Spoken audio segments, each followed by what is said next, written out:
आज आप सभी के माध्यम से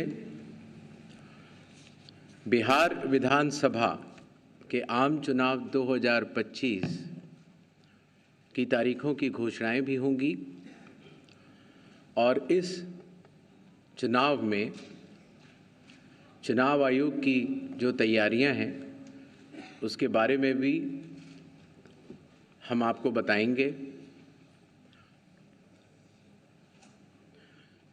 बिहार की पावन भूमि पर 5 वर्षों के बाद अब विधानसभा के चुनाव का आगमन हो रहा है। जैसा कि आप सबको पता है, चुनाव आयोग एक संवैधानिक संस्था है और चुनाव के अपने संवैधानिक कर्तव्य को 2 चरणों में निभाती है।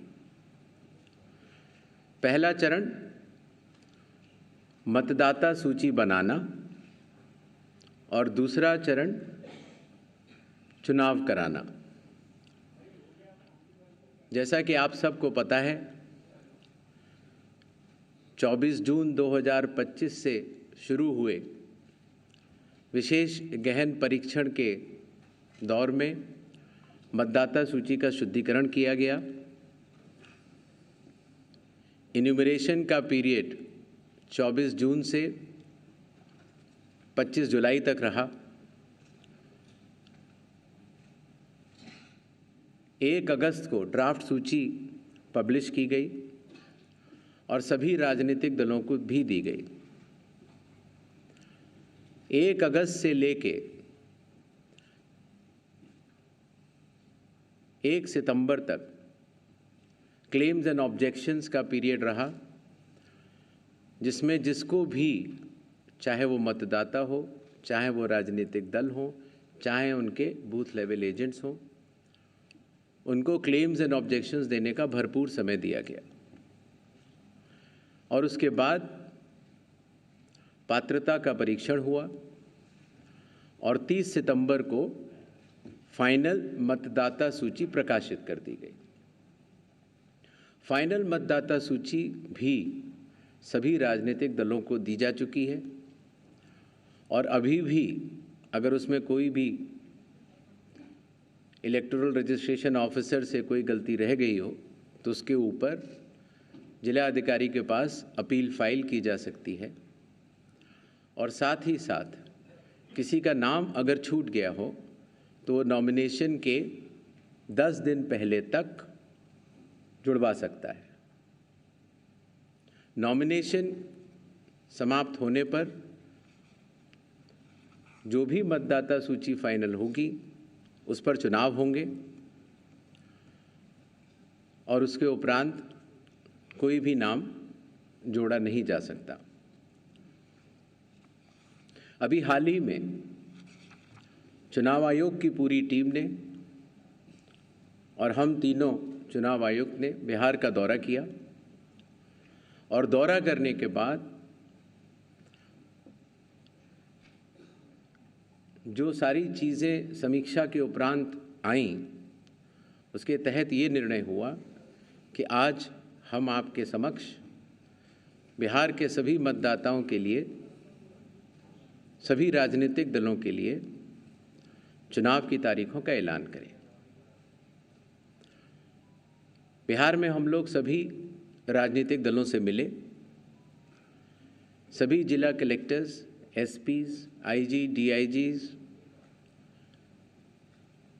DGP, chief secretary, divisional commissioners, enforcement agencies, सबके साथ सीएपीएफ्स के नोडल ऑफिसर्स, सबके साथ बैठकें हुई और आपके माध्यम से बिहार की जनता को चुनाव आयोग ये बतलाना चाहता है कि इस बार बिहार के चुनाव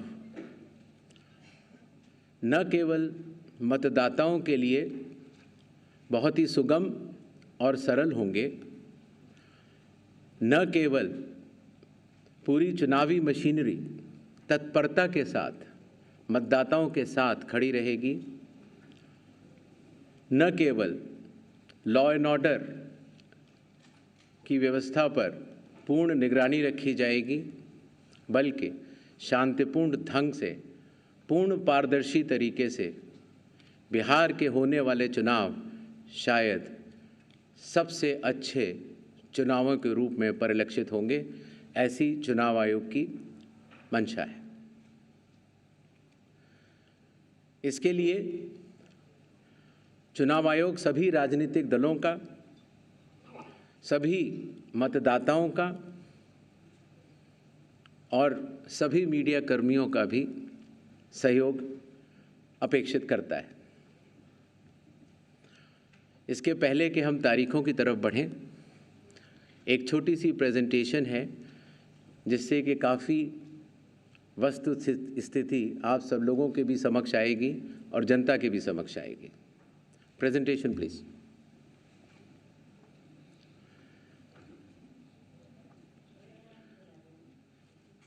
बिहार में कुल 243 विधानसभा क्षेत्र हैं। इसमें अनुसूचित जाति के लिए 38 और अनुसूचित जनजाति के लिए 2 रिजर्व्ड हैं। नेक्स्ट। एक ओवरव्यू अगर लिया जाए मतदाताओं का, तो कुल मतदाताओं की संख्या लगभग 7.42 करोड़ है, जिसमें कि मेल 3.92 और फीमेल 3.5 करोड़ हैं। सीनियर सिटीजन्स लगभग 4 लाख हैं। 100 वर्ष की आयु पूर्ण कर चुके मतदाता लगभग 14,000 हैं और फर्स्ट टाइम वोटर्स लगभग 14 लाख हैं। जैसा कि आप सबको विदित है, इस बार चुनाव आयोग ने मतदाताओं की सहूलियत के लिए, उनकी सुविधा के लिए हर मतदान केंद्र पर 1200 से ज़्यादा मतदाता न हो, ऐसा लक्ष्य रखा है। इसके चलते पोलिंग स्टेशंस की संख्या में वृद्धि हुई और अब बिहार में 90,712 पोलिंग स्टेशंस हैं। एवरेज वोटर्स पर पोलिंग स्टेशन लगभग 818। वुमेन मैनेज्ड 1044 और मॉडल पुलिस स्टेशन लगभग 1350। हर पोलिंग स्टेशन पर वेबकास्टिंग की व्यवस्था होगी, जिससे चुनावी प्रक्रिया के ऊपर वरिष्ठ अधिकारियों का पूरा निगरानी किया जा सके। बिहार में कुछ इंटरेस्टिंग चीज़ें भी हैं। दियारा रीजन में लगभग जो 250 पोलिंग स्टेशन हैं, वहाँ घोड़े से पेट्रोलिंग होती है और इसी तरीके से लगभग 197 पोलिंग स्टेशंस में नाव के ज़रिए पोलिंग पार्टीज जाती हैं।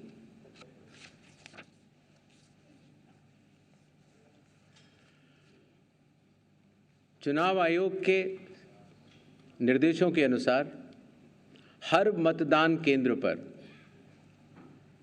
एश्योर्ड मिनिमम फैसिलिटीज़ प्रदान की जाएंगी, जिसमें कि पोल वॉलंटियर्स होंगे, हेल्प डेस्क होंगी, रैंप होगा, टॉयलेट्स होंगे, ड्रिंकिंग वाटर, साइनेजेस, लाइट की सही व्यवस्था और वोटर फैसिलिटेशन सेंटर।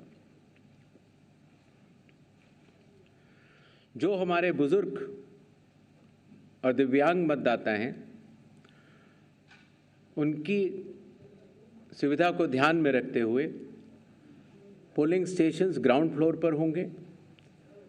अगर रैंप है तो 1:12 के रेशियो में प्रॉपर ग्रेडियंट से बनेंगे।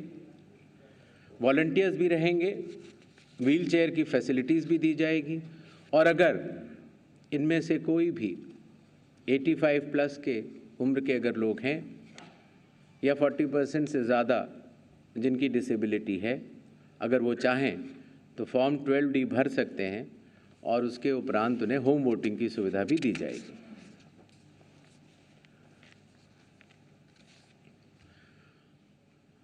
बिहार के दौरे पर चुनाव आयोग ने जिला मजिस्ट्रेट्स को, सुपरिंटेंडेंट्स ऑफ पुलिस को और सभी एनफोर्समेंट एजेंसीज को सख्त निर्देश दिए हैं, zero tolerance to any violence, no scope for any kind of intimidation or threat to voters or candidates. CAPF will be deployed adequately and in advance as a confidence building measure. All officers to act in absolutely impartial way and easily accessible to all the stakeholders. इसके बारे में मैं आपको बाद में भी बताऊंगा। अगर कोई फेक न्यूज़ या मिस इन्फॉर्मेशन होती है, ख़ास तौर से सोशल मीडिया या किसी भी और प्लेटफॉर्म पर, तो उस मिस इन्फॉर्मेशन को काउंटर किया जाएगा और स्ट्रिक्ट विजिल रखी जाएगी सारे चेक पॉइंट्स पर, जिससे कि ड्रग्स, लिकर और कैश का इलीगल ट्रांजैक्शन ना हो पाए।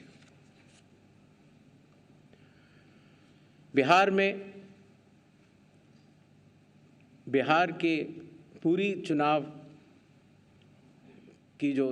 का तंत्र है, उसके साथ मिलकर बिहार के इन चुनावों में 17 नए इनिशिएटिव्स लिए जा रहे हैं, जो कि बिहार से शुरू होकर पूरे देश में लागू होंगे। चुनाव आयोग ने इसके ऊपर एक एक इनिशिएटिव के ऊपर काफ़ी चर्चा और इनकी प्रायोगिकता को देखते हुए ये कदम उठाया है और एक ऐतिहासिक कदम इसको माना जाएगा।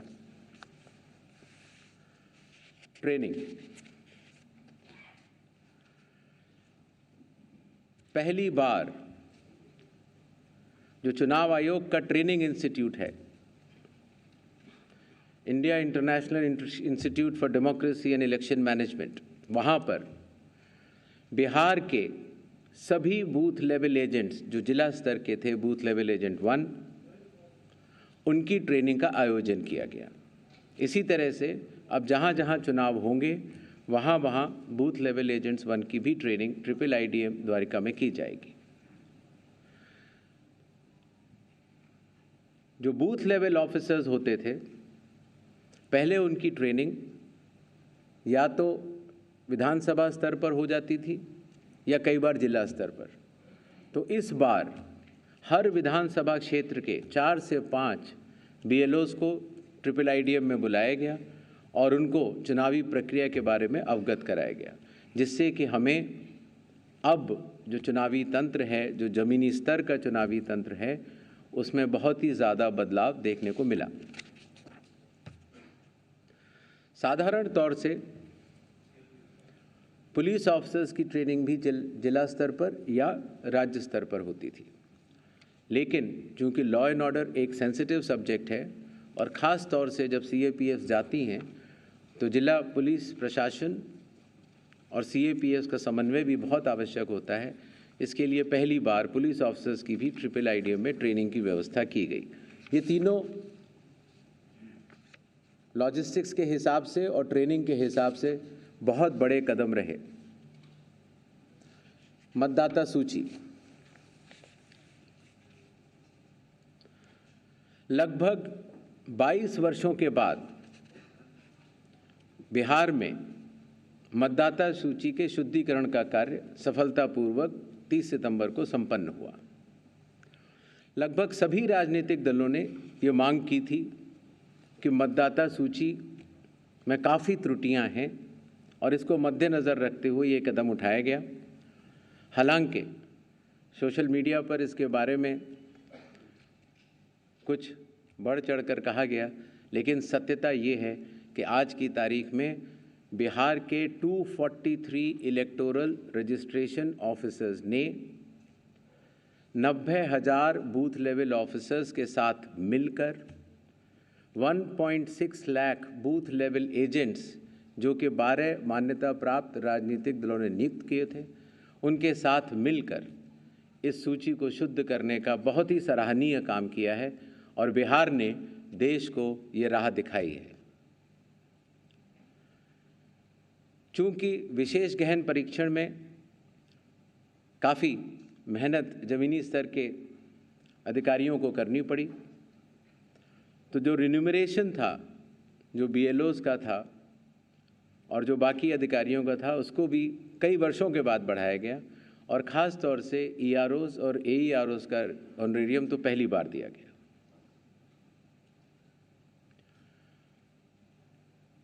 जिन मतदाताओं के नाम सूची में नए जुड़े हैं या जिन मतदाताओं की एंट्रीज़ में कोई चेंज है, जैसे पता बदल गया, तो ऐसे मतदाताओं को नए वोटर कार्ड दिए जाने हैं।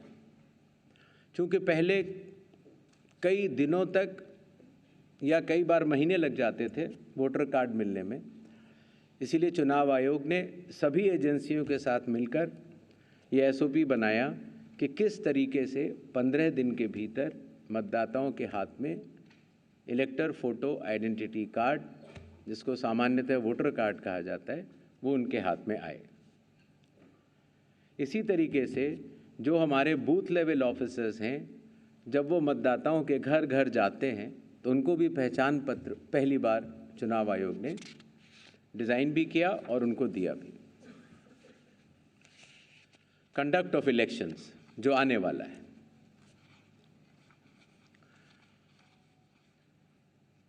देश की प्रगति को ध्यान में रखते हुए और ख़ास तौर से बिहार की प्रगति को ध्यान में रखते हुए लगभग काफ़ी मतदाताओं के पास मोबाइल होते हैं और उनको इस बात की समस्या रहती थी कि हम मोबाइल लेके अगर घर पर छोड़ के जाते हैं तो दिक्कत होती है और लेके जाते हैं तो हम कहाँ उसको रखें, क्योंकि मोबाइल फ़ोन पोलिंग स्टेशन के अंदर अलाउड नहीं है। इसलिए एक नई व्यवस्था बनाई गई जिससे कि पोलिंग स्टेशन के कमरे के ठीक बाहर कोई भी मतदाता अपना मोबाइल फ़ोन जमा करा सकता है, अंदर जाके अपना वोट डाल सकता है और बाहर आने के बाद अपना मोबाइल लेके घर जा सकता है। हर मतदाता को नॉमिनेशन का प्रोसेस खत्म होने के बाद एक वोटर इन्फॉर्मेशन स्लिप दी जाती है। वोटर इन्फॉर्मेशन स्लिप देने का लक्ष्य सिर्फ ये रहता है कि मतदाता को, क्योंकि कई बार बूथ बदल जाते हैं या कई बार मतदाता नए होते हैं, तो उनको वोटर स्लिप पर, इन्फॉर्मेशन स्लिप पर अपने बूथ का नाम और सारे डिटेल्स मिल जाते हैं। तो वोटर इन्फॉर्मेशन स्लिप पर बहुत ही छोटा चेंज करने के बाद मतदाताओं की सहूलियत बहुत बढ़ गई, क्योंकि उसमें उनका पोलिंग स्टेशन का नंबर, पोलिंग स्टेशन की जगह कोने में बड़े रूप में दिखा दी गई। पहले उनको पूरे में ढूंढना पड़ता था।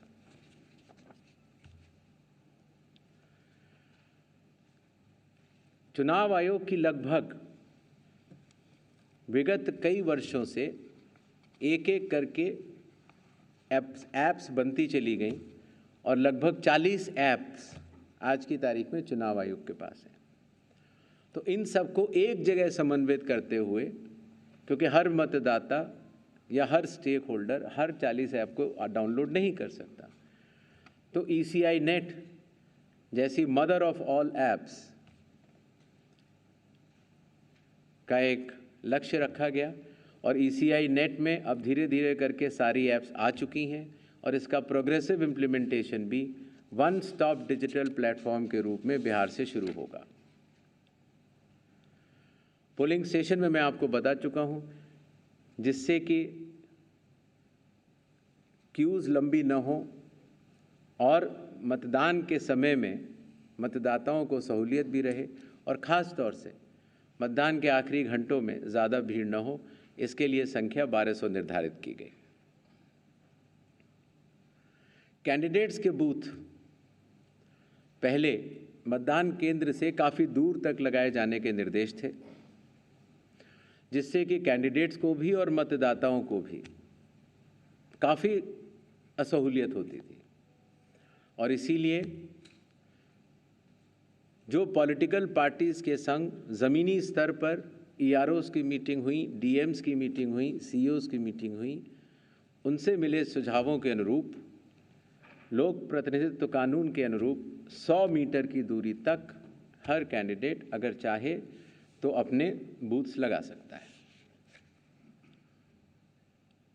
चुनावी प्रक्रिया पारदर्शी हो, उसकी पूर्ण निगरानी हो, ईआरओ भी उसको देख पाएँ और कोई भी अगर गलती पाए जाए तो उसके खिलाफ एक्शन भी लिया जा सके। इसके लिए पहले लगभग 50% प्लस पोलिंग स्टेशंस में वेबकास्टिंग होती थी और अब इसको 100% पोलिंग स्टेशंस में लागू कर दिया गया है, जिससे कि निगरानी तंत्र के लिए सुगमता होगी।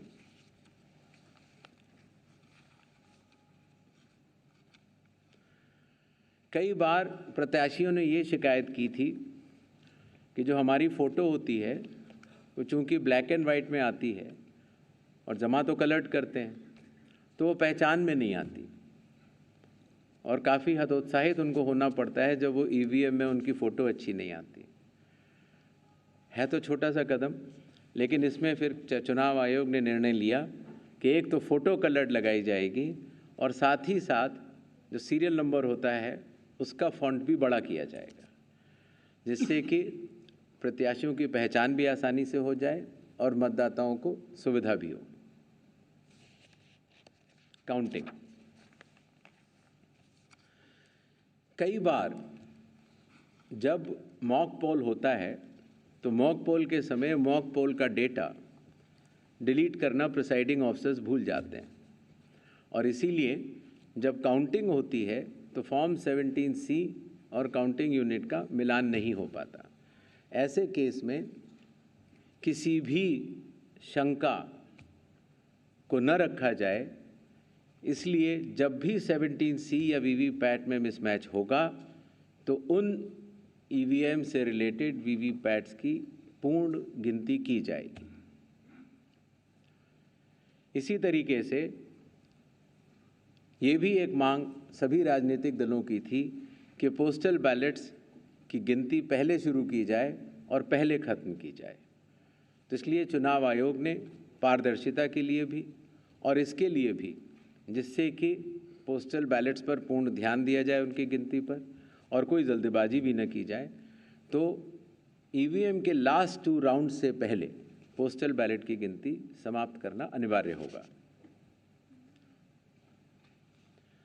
जैसा आप सब लोग को पता है, जब चुनाव खत्म हो जाता है तो फिर आंकड़ों की आवश्यकता कई लोगों को पड़ती है।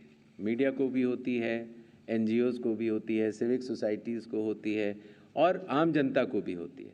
तो इसके लिए चुनाव आयोग की एक पद्धति रही जिसको इंडेक्स कार्ड कहा जाता है, लेकिन इंडेक्स कार्ड का सारा डेटा कलेक्ट करने में कई बार सप्ताह और कई बार महीनों लग जाते थे। तो अब चूंकि ECI नेट भी आ रहा है और डिजिटल का युग है, इसीलिए digital index cards and reports सारे आपको चुनाव खत्म होने के कुछ ही दिनों के भीतर वेबसाइट पर या ऐप पर मिल जाएंगे। इस चुनाव की विशेषता है ये slide. The entire election machinery of Bihar is just a call away। अर्थात अगर कोई भी मतदाता या कोई भी व्यक्ति ECI नेट ऐप को डाउनलोड करता है और अगर अपने एपिक नंबर डिटेल को डालता है, वोटर कार्ड के नंबर को डालता है, तो वो अपने BLO से बात कर सकता है। वो अपने जो बूथ लेवल ऑफिसर्स हैं उनको अपनी कॉल बुक कर सकता है और बात कर सकता है। अगर उसकी कोई भी समस्या है तो वो BLO से बात करके उसका निदान कर सकता है। इसी तरीके से जो इलेक्शन कमीशन का बहुत पॉपुलर नंबर है 1950,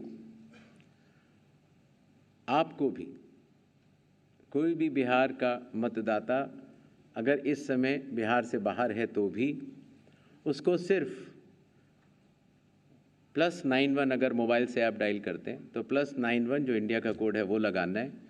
STD कोड जहाँ का भी आपकी विधानसभा क्षेत्र है वहाँ के SDM का STD कोड और 1950 अगर आप ये डायल करते हैं तो 243 EROs सारे मतदाताओं की सेवा के लिए खुले रहेंगे। इसी तरीके से अगर आपको ERO के कॉल सेंटर से संतुष्टि नहीं मिलती है तो 38 DMs के यहाँ भी आप 1950 पे कॉल कर सकते हैं और पटना में CO के यहाँ भी कॉल कर सकते हैं। ये एक बहुत बड़ी व्यवस्था है जिसको कि लॉजिस्टिकली पूरा सही से बना दिया गया है और आशा है इस सुविधा के बाद शायद दुनिया का शायद ही ऐसा कोई चुनाव होगा जिसमें कि 90,712 BLOs, 243 EROs, 38 DEOs और CO स्वयं मतदाताओं के लिए किसी भी दिक्कत अगर उनको आ रही है या ग्रीवेंस है उसके लिए सचेत रहेंगे। नेक्स्ट, ये भी बिहार में पहली बार हो रहा है। पहले जो ऑब्जर्वर्स हम लगाते थे कुछ असेंबलीज को मिलाकर लगा देते थे, लेकिन अब 243 असेंबलीज में 243 जनरल ऑब्जर्वर्स होंगे जो कि विभिन्न राज्यों से वरिष्ठ IAS अधिकारी नामित किए गए हैं जो कि बिहार के रहने वाले नहीं हैं। इसी तरीके से जो लॉ एंड ऑर्डर के लिए जो पुलिस ऑब्जर्वर्स हैं वो हर ज़िले में एक होंगे और एक्सपेंडिचर ऑब्जर्वर्स को हम लोगों ने चुनाव आयोग ने कुछ असेंबलीज को मिला के नामित किया है। इन ऑब्जर्वर्स के फ़ोन नंबर भी और असेंबली किस असेंबली से हैं वो आपको ECI नेट पर भी मिल जाएंगे और वेबसाइट पर भी मिल जाएंगे, जिससे कि अगर कोई भी ऐसी बात है या शिकायत है तो आप इन ऑब्जर्वर्स को बतला सकते हैं। Observers of the election commission work as eyes and ears of the election commission. तो ये सुविधा भी इस चुनाव में हर असेंबली में मौजूद रहेगी। इस बार चुनाव आयोग टेक्नोलॉजी को भी बहुत बड़े तरीके से लीवरेज करना चाहता है। जैसे मैंने आपको पहले बताया कि ये अलग अलग ऐप्स होती थी, सी विजिल, जिसमें कि आप कोई भी MCC वायलेशन की शिकायत डाल सकते हैं। 100 मिनट्स के अंदर रिस्पांस टाइम है। अगर 100 मिनट्स के अंदर नहीं होती है तो जिला कलेक्टर उसको स्वयं देखते हैं और CO भी स्वयं देखते हैं। Know your candidate, voter helpline app, ये सारी की सारी नेक्स्ट अब ECI नेट पर भी होंगी। पुरानी सुविधा हमने हटाई नहीं है क्योंकि कई लोगों के पास पुरानी चीज़ें डाउनलोडेड हैं, बट अगर ECI नेट अगर आप डाउनलोड कर लेते हैं तो सारी एक जगह ये सुविधाएं आपको मिल जाएंगी। नेक्स्ट, बिहार के मतदाताओं की संख्या आपको जान करके अचरज होगा कि उससे बड़े मतदाताओं की संख्या दुनिया के सिर्फ 10 या 11 देशों में ही है। बिहार के चुनाव आयोग मानता है कि मदर ऑफ ऑल इलेक्शंस है और इसीलिए हर लेवल पर, हर स्तर पर चुनावी कर्मियों की तैनाती है। पोलिंग पर्सनल लगभग 4.5 लाख, सेक्टर ऑफिसर्स लगभग 9,600, माइक्रो ऑब्जर्वर्स लगभग 17,800, micro observers for counting 4,800, counting official लगभग 28,000, पुलिस ऑफिशियल 2.5 लाख। और जहां पर भी आइडेंटिटी ऑफ वोटर्स का इशू आता है, सहायता देने के लिए आंगनवाड़ी सेविकास भी उपलब्ध रहेंगी और कुल मिलाकर 8.5 लाख चुनावी कर्मी बिहार विधानसभा के आम चुनाव 2025 में रहेंगे। अब मेरे ख्याल से तारीखों का ऐलान कर देना चाहिए। नेक्स्ट, बिहार के चुनाव 2 फेजेस में होंगे। पहले फेज के डेट गैजेट नोटिफिकेशन 10 तारीख को आएगा, दूसरे का 13 को। Last date of making nominations पहले फेज की 17 को होगी, दूसरे की 20 को। स्क्रूटनी 18 और 21। विड्रॉल की आखिरी तारीख 20 अक्टूबर और 23 अक्टूबर। और डेट ऑफ पोल 6 नवंबर थर्सडे और दूसरा 11 नवंबर ट्यूसडे।